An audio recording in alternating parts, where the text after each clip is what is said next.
The Shema is the most powerful Jewish prayer. It is the prayer that we say when we wake up in the morning and before we go to bed at night. It is the first prayer that mothers teach their babies and the last line that people whisper before their deaths. It is the mission statement, the pledge of allegiance of the Jewish people. Why? What is so powerful about the Shema? Let me tell you a story. I have a friend whose father built a garment company. He is an only child, and growing up, his dad would always comment how one day his son is going to take over the business. But my buddy never had an interest, so when he graduated college, he joined an investment bank. But after a few years, he left his job and joined his dad's company. I once asked him, "What's it like working for your dad?" He said, "I love it." He said, "When I was working for the bank, there was a feeling that always gnawed at me. I knew that to advance my career, it wasn't enough to do good work. I needed to impress the right people, but I never knew who they were. I worked with so many people, but I never knew who had influence and who just pretended that they had influence. Who would protect me if the pressure was on, and who would abandon me on a whim." But it went further. I wasn't even sure if the work I was doing was good for my career. I mean, most of the time, I felt like the tasks were disconnected and only benefited the person giving me the work, and not me in any way.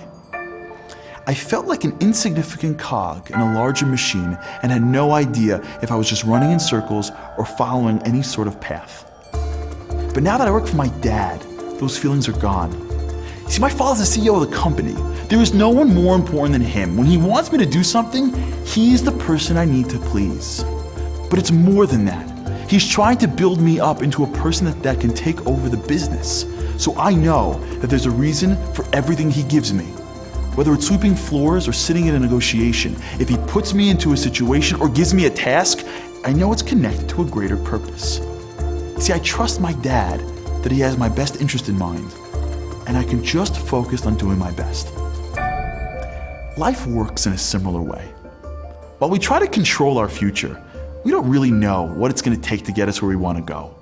We don't really know the people or circumstances that will advance our careers, protect our health or finances, or give us great relationships.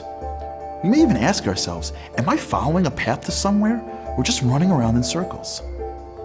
And then, before we start and after we end every day, we remind ourselves, Shema, listen, pay attention.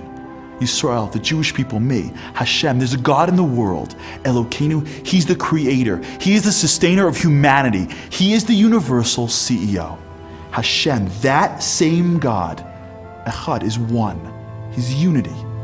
Everything's connected, everything has a purpose. God is running the world and He loves you like an only child, and He has a plan for you. That means that every circumstance that happens in your life, changing a tire, going to the doctor, seeing someone in need, making or losing money, finding or losing love, everything is God-given and is connected to the larger purpose of making you as great as you can possibly be. And if we don't just say those words, if we actually believe them, we live differently. Sure, we may have to work hard. We know that's the only way to accomplish anything great anyways. That's not what bothers us. We're bothered by the feeling of, am I going around in circles? That gnawing feeling of ambiguity we have in life.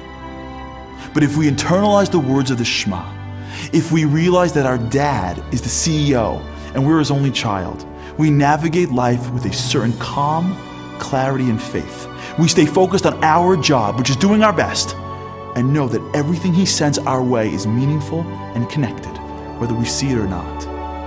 That's the Shema. From morning till eve, from the cradle to the grave, our guiding star to living with God in the journey we call life.